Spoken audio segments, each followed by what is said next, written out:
first, I want to know if we can be best friends. Day before you want to take out for coffee. Sure. I'd like to know what you think of Kim and Kanye on the cover of Vogue.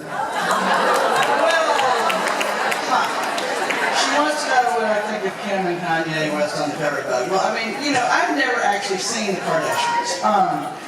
And so I sort of don't get the point of all that. But,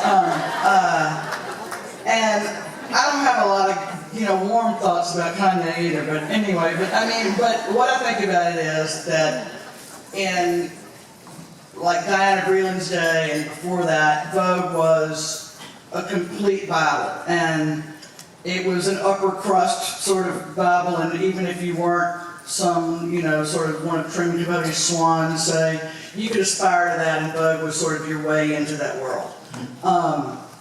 That isn't the way it is anymore. And so Anna Wintour is not an idiot. She's actually really smart. And she knows that she's, you know, a lot of people are saying you're dumbing down the Vogue brand, but what is the Vogue brand anymore? When you're watching, I mean, you're watching the slimy housewives over there, and nice people watch these shows, and everybody's reading tweets from Kim and Kanye. I mean, so it's, you know, it's a business decision. It's no longer what you see on the cover of Vogue, and it has been all along. I mean, I was there when Anna put the first celebrity ever on the cover of Vogue, which was Madonna, and it was not even a good cover, but it was like, oh my God, Madonna's on the cover of Vogue, and half the people were saying that's horrible. Like, why is Madonna, this trashy pop singer, on the cover of Vogue? And you know, on the other hand, everybody's like, cool, you know, it's sort of breaks the trend, breaks the mold. So it's all about newsstand sales, and you know, whatever you think about it, it keeps Vogue afloat because it's no longer the Bible. I mean, everybody reads a million different magazines, or they go to Vogue.com, or they watch, you know, the runway shows or whatever. And so, and you know, you can watch fashion shows now in real time. You don't have to be me on the front row of Chanel, you know, wangling for this ticket, and you know, you can only get there because I'm good friends with Andre and I was writing for Vogue. You can watch it, you know, sitting in your lounge chair by your pool because you can watch fashion shows now in real time. So it's not exclusive, nothing is. So, I mean, that's, you know, I keep getting the last of every heyday. I got the last as the sort of, you know, the chic Vogue, but I mean, it still does amazing stuff, and they still have. You know, as long as Grace Coddington is the fashion editor there, you'll see it's not. I mean, even Kim looks pretty good inside. I mean, it's kind of shocking. I mean, it's the sort of most sophisticated she's ever going to look. But it's, you know, every time you see any of that kind of stuff, it's all about newsstand sales and trying to remain relevant. Believe me, if I were still working at Vogue, I wouldn't make as much money today as I did 10 years ago. I mean, that business model is gone. Yes.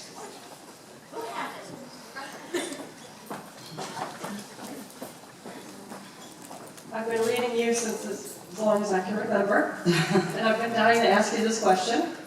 Describe your last meal. Oh my God. Well, my last meal y'all just had. Oh, you mean my real last meal if I were going to die? Okay. That is really hard for a Southern person, you know, because, I mean, the New York Times actually wrote, it's a good question, because the New York Times actually published a list of death row meals one time, which was kind of macabre, but, you know, interesting. And I remember reading that piece thinking, I wonder what mine would be if I were on death row. Because hopefully I'm not going to know that this is my last meal after all. But I'm going to answer that, I'm going to cheat by answering that. And I wrote a piece, it's in Turtle Derby, which I think a lot of you have, and, or have now. And it was a piece on Southern food. It was the first actual food piece I'd ever written. And it was just a magazine editor had asked me to write about why I think Southern food is superior. And so the first part of that was really easy because, well, it wasn't easy. I was on a deadline as usual. I mean, in fact, I've got to go back and finish the piece right now. So I was late, as usual, like I am now. And what am I going to do? And it's hard just to sort of stand up and come up with, you know, a million reasons why Southern food. We know why, but it's hard to write down. So thank God, like there was a Barnes & Noble or something like that open really late in my neighborhood. And really thank God they had a collection of Junior League cookbooks, which is the easiest way to get into the side of culture of any community, as y'all know. So, I mean, those are the ladies, y'all are the ladies that sort of defined what's cool at the table. So I got all the Northern Junior League cookbooks, and I got all the Southern Junior League cookbooks, and I went through them. And the Northern Junior League cookbooks were called things like Posh Pantry, And just so uptight, you didn't want to open up the plate. And then the southern one was all like, talked about good, you know. There's talked about good 1, 2, and 3, by the way, from Long Distance. And then the one in Jackson was like, come on in. I mean, they're like, you know, and we're gonna have a good time. And then you start looking at the recipes, and there was, in the Boston Junior League Cookbook, the #1 dessert, and I'm not making this up, which is even so much nicer when I don't have to. The first dessert, the #1 dessert was grape nuts pudding. Yeah. So then I opened up this Junior League Cookbook from Alabama, and the first dessert is Aunt Margie's better than sex cake. I mean, grape nuts or sex, you can decide. So that was good. So that was my first thing. And then I called up all my friends in the north. Well, I called up like a handful of friends in the south and a handful of friends in the north. And I'm like, what was the best meal you ever ate? Like, what would you want your last meal to be?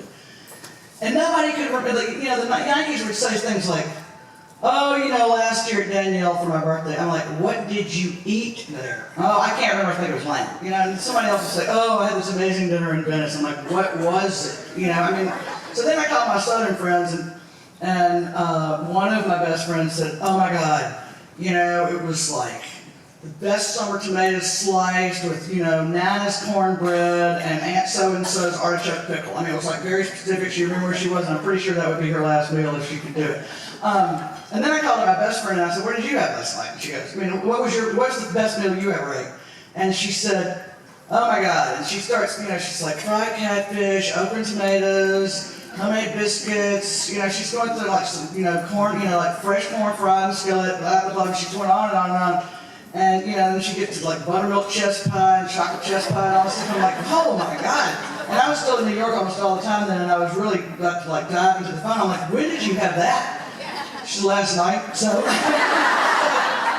that's the answer. I mean, my last meal might actually be like the last great meal I had. However, I've got a piece coming out, I think this weekend, in the Wall Street Journal magazine, which, thank God for Rupert Murdoch, because he's the last publisher that still spends money, even though, you know, there's no percentage in magazines spending money these days. But he sent me to Paris last month and to go to Caviar Cassidy, which is my favorite restaurant in the world. So I just got to sit up there and eat like a ton of caviar on Rupert's dime. We had like regular caviar, caviar stuffed inside a baked potato, which had already been whipped up with some delicious creme fraiche, and I mean, a load of vodka. It's a beautiful room. Read the piece. You're going to want to get on the plane, and that is what my last meal will be. No question.